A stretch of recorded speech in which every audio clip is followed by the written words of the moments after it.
कहाँ पे आए हैं आज अपन? यहाँ पे क्या मिलता है? जो भी सामान आपको घर में चाहिए, ग्रोसरी का सामान, स्टेशनरी का सामान, जो भी सामान आपने को चाहिए वो कहाँ पे मिलेगा अपने को? है ना। तो सबसे पहले क्या करते हैं अपन, चूज करते हैं कि कौन कौन सा सामान अपने को चाहिए। ठीक है, जैसे ग्रोसरी का सामान चाहिए तो देखो ये ग्रोसरी के सामान की लिस्ट लगी हुई ना। जैसे देखो टर्मरिक पाउडर है, सबसे मम्मी ने बोला कि टर्मरिक पाउडर लेके जाना है, तो सबसे पहले क्या देखोगे इस पे? है ना। MFG डेट कब की जो बनी हुई है, देखो मंथ और ईयर लिखा है, दिसंबर 2024 है ना। और इसकी एक्सपायरी डेट कब है? नवंबर 2025, मतलब ये 12 मंथ की इसकी एक्सपायरी डेट होगी। अगर ये नवंबर 2025 से की जगह जनवरी 2025 होता तो क्या आप परचेज करते इसको? ठीक है ना। कोई भी चीज़ सबसे पहले परचेज करने से पहले आपको क्या देखना है? इसकी एक्सपायरी डेट। ठीक है, जैसे जो भी मसाले जो अपन घर पे यूज करते हैं वो सारे के सारे यहाँ पे मिलेंगे। ठीक है, ये क्या है? च्यवनप्राश है ना। मतलब एक मार्ट होता है, मार्ट में अपने को हर तरह की चीज मिलती है, खाने की हो, पहनने की हो, लिखने की हो, हर तरह की सामान जो एक जगह पे मिलता है उसको क्या बोलते हैं अपन? मार्ट। अब जैसे ये च्यवनप्राश, इसकी भी MFG अब देखो 2024 में बना हुआ है और 2027 में एक्सपायरी डेट है ना। 3 इयर्स की इसकी वैलिडिटी है ना। अगर इससे पुराना है तो आपको परचेज नहीं करना है। ठीक है, ये क्या है? पेइंग मशीन है ना। जैसे आपने कुछ सामान लिया, मान लीजिए आपने टर्मरिक पाउडर लिया सबसे पहले है ना, तो अंकल को बोलोगे मेरे को ½ kg टर्मरिक पाउडर चाहिए, तो आप क्या करोगे? इस पे डालोगे है ना। तो ये कितना वेट दिखा रहा है? 206। ये 200 ग्राम ऐसे मान सकते हैं। ये कितना वेट हुआ इसका? 200 ग्राम। 200 ग्राम 1 kg कब बनेगा?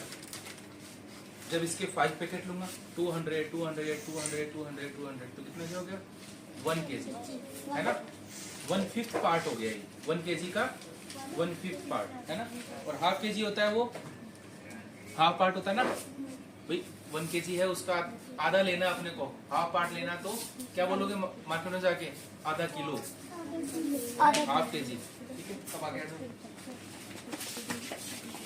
ये भी क्या देखेंगे आपको? जो भी दालें अपनी यूज लेते हैं वो सारी आपको यहाँ पे मिलेगी। कोई भी सामान जो अपने स्टेक्सेस होते हैं घर के अंदर, जो चीजें काम में आती हैं, चम्मच, कटोरी, झरिया, सब चीजें, ठीक है, वो आपको यहाँ पे मिलेंगी। चाकू, सब चीजें, तो सारी चीजें आपको एक जगह मिल रही हैं। यहाँ पे देखो राइसेज हैं, डिफरेंट टाइप।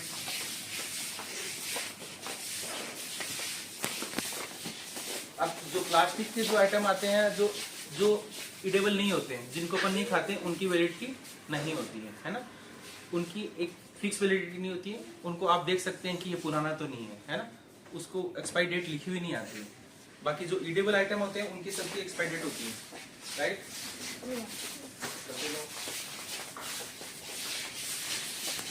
शूज भी मिलेंगे आपको, ठीक है, खेलने के आइटम्स भी मिलेंगे आपको, धूप बत्ती सब चीजें मिलेंगी। ये क्या है? चार्ट किसमें आते हैं? स्टेशनरी आइटम, ठीक है। आगे आ जाओ। ये सारे ऑयल्स मिलेंगे आपको। क्या है ये? ऑयल्स, ठीक है। ये क्या है? आटा, ठीक है। चलते जाओ, यहाँ पे भी आपको क्या मिलेंगे? ये क्या है? ये Surf, different kind of Surf मिलेंगे, साबुन मिलेंगी, ठीक है। इधर क्या है? ये मैगी। अब आपने, मम्मी ने मंगाया, आपको क्या मंगाया? पोहा। तो आपको हल्का सा तो वजन से देखना पड़ेगा। देखो इस पे क्वांटिटी लिखी हुई है, नेट वेट क्वांटिटी कितनी है? 1 kg, ठीक है। क्या है ये? 1 kg। सबसे पहले आपको क्वांटिटी देखनी है। हाँ, मम्मा ने 1 kg मंगवाया है। फिर आपकी क्या देखोगे? इसकी एक्सपायरी डेट है ना। मेकिंग डेट देखोगे 18/11/24, ठीक है। 24 ईयर में 11th मंथ में बना हुआ है ये, ओके। एक्सपायरी डेट कब इसकी? मार्च 25। अभी को क्या चल रहा है? फेब, है ना। 17 तारीख को ये क्या होगा? एक्सपायरी डेट हो जाएगा। उससे पहले ले लो, इसमें कोई दिक्कत नहीं है, ठीक है, राइट। आगे आ जाओ।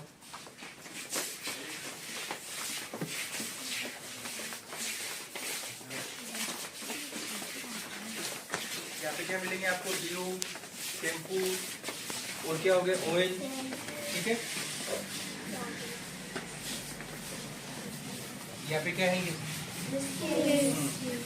बिस्किट लोगे तो हर छोटे से छोटे पैकेट के ऊपर भी क्या मिलेगा आपको, मेकिंग डेट और एक्सपायरी डेट, है ना। जैसे ये इसकी क्वांटिटी कितनी है, 70 ग्राम। एमआरपी होती है मैक्सिमम रिटेल प्राइस, मतलब जिस प्राइस से ऊपर कोई भी शॉपकीपर उसको बेच नहीं सकता, है ना।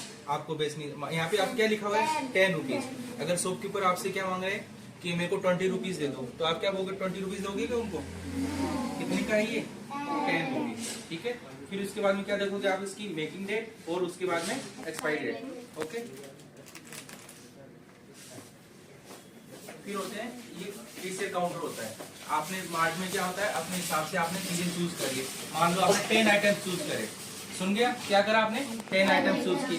फिर अंकल के पास जाओगे, अंकल क्या करेंगे, जैसे कि मान लो आपने ब्रेड का पैकेट लिया, है ना, ये ब्रेड का पैकेट लिया, तो अंकल क्या करेंगे, अंकल के पास में क्या है, ये एक मशीन है, देखो इस टाइप की मशीन होती है ना, स्कैनर होता है ना। स्कैनर से ये क्या करेंगे, इसके ऊपर एक बारकोड होते हैं, उनको स्कैन करेंगे और उसका प्राइस इनके पास लिखा आ जाएगा। ठीक है, हाँ ठीक है। अब स्कैनर दिखाऊं मैं आपको, जैसे ये नमकीन का पैकेट है ना, ये नमकीन का पैकेट है, यहाँ पे ये बारकोड होते हैं, है ना। बारकोड को इस स्कैनर के थ्रू जैसे इसके ऊपर रेड लाइट डालते हैं, ये यहाँ से ये इसको ले लेता है और इसका प्राइस सीधा सीधा इनके जो कंप्यूटर है उसके अंदर आ जाता है। ठीक है, तो आपने पूरे का पूरे 10 आइटम्स आपको अंकल को बताने हैं, अंकल को कैलकुलेट करेंगे, फिर आपको उसका टोटल प्राइस बता देंगे। मान लो आपके पास मम्मा ने 2000 रुपीज आपको दिए, उसमें से 1500 का सामान आ गया, तो फिर आप वापस कितने लोगे अंकल से, 500, है ना। तो मनी काउंटिंग आपको आनी चाहिए, है ना। 10 रुपीज, 5 रुपीज, 1 रुपीज, आप उसको डिवाइड करके अंकल से पूरा पैसा वापस लोगे, जितना के अलावा आपने सामान लिया है। ओके, एक चीज और सबसे जरूरी, आपको कभी भी मार्ट से सामान लेने के आए हो तो कभी भी चोरी से सामान लेके नहीं जाना है ना। सारा जो सामान आपने 10 क्वांटिटी ली है तो 10 के 10 यहाँ पे बताओगे, कभी भी चोरी करके सामान लेके नहीं जाओगे। प्रॉमिस करोगे, है ना। ठीक है, सारे स्टेशनरी आइटम, है ना। एक होता है कोल्ड स्टोरेज होता है ना, जैसे कि आपने मिल्क हो गया, ठीक है, कर्ड हो गया, ठीक है, और एक ब्रेड के अंदर क्या लगाते हो आप, चीज, है ना। वो सारे क्या है, कोल्ड स्टोरेज। कोल्ड ड्रिंक हो गई, सारे क्या होते हैं, कोल्ड स्टोरेज। ये देखो सारे के सारे आइटम क्या होते हैं, कोल्ड स्टोरेज। जैसे ये कोल्ड ड्रिंक है, अगर इनको अपन ने बाहर रखा तो ये खराब हो जाएगा, ठीक है, इनको कोल्ड स्टोरेज में रखना पड़ता है। ठीक है, ऐसे ही इसमें तो एक नियम टेम्परेचर होता है, उस पर चलते हैं। जैसे नॉर्मल फ्रीज काम करता है ना, वैसे ही काम करता है।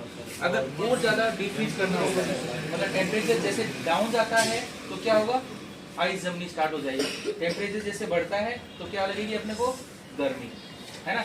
अभी सर्दियों का मौसम होता है, सर्दियों में क्या होता है, टेम्परेचर डाउन जाता है ना, 1, 2, 3, या जब 0 हो जाता है तब क्या होगा, बर्फ जमना स्टार्ट हो जाता है ना। और ये 0 से नीचे रहते हैं। अब देखो ये क्या है, कोल्ड स्टोरेज। इसमें देखो आपको, देखो आइस दिख रही है, इनको एक रेगुलर टेम्परेचर से डाउन रखना पड़ता है। ये देखो, है ना। अब मैं आपको एक चीज दिखाता हूँ इसको,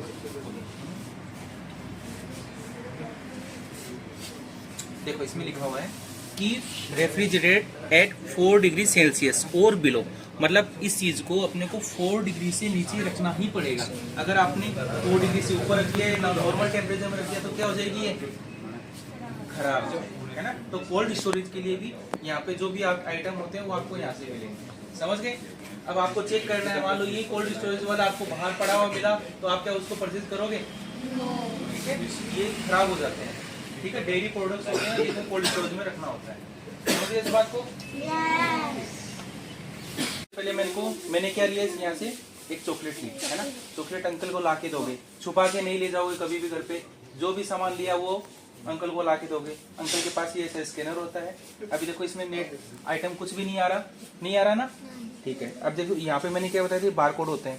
बारकोड में देखो इसमें से रेड लाइट पड़ रही है, देखो भूमिका की टी शर्ट पे देखो दिख रहा है ना, रेड लाइट। ये रेड लाइट इन कोड्स को चेक करती है। अब देखो मैंने इसके स्कैनर डाला, डालते ही ये आपके सामने क्या आ गया, 100 ग्राम की ये चॉकलेट है।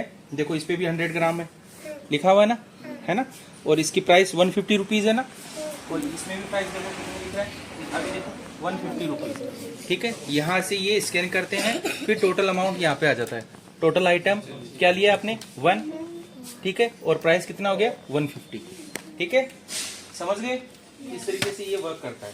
और फिर जब अंकल एंटर मारते हैं तो फिर यहाँ पे पूरा बिल आपके पास आ जाएगा। जो जो सामान आपने लिया है वो पूरा बिल आपको यहाँ से मिल जाएगा। ठीक है,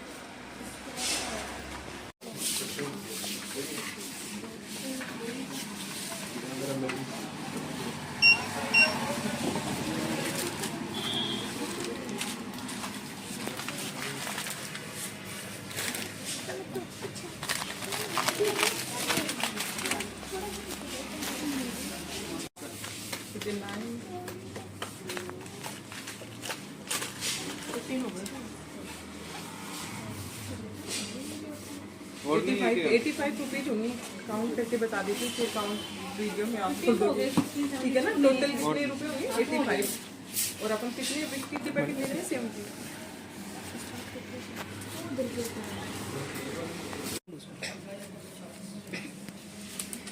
देखो अपन ने अंकल को 100 रुपीज दिए। ठीक है, अपन ने जो बिस्कुट लिए हैं वो कितने रुपीज के हुए हैं 83। देखो अंकल ने लिखा, आपने अपन ने उनको दिए 100 रुपीज, और अपने को वापस रिटर्न कितने मिलेंगे 70। कितने मिलेंगे 70। तो अंकल ने मेरे को कितने रुपीज दे दिए 70। ठीक है, यहाँ से आपको क्रॉस चेक हो जाएगा, और मम्मा को ले जाके आपको ये क्या दे देना, बिल, और पैसे भी देने, जीएसटी नहीं लगाना उसमें। ठीक है ना, जीएसटी ऑलरेडी लग गया है, अपना जीएसटी नहीं लगाना है, ये बचे हुए पैसे मेरे गुल्लक में जाएंगे। समझ गए ना, चल।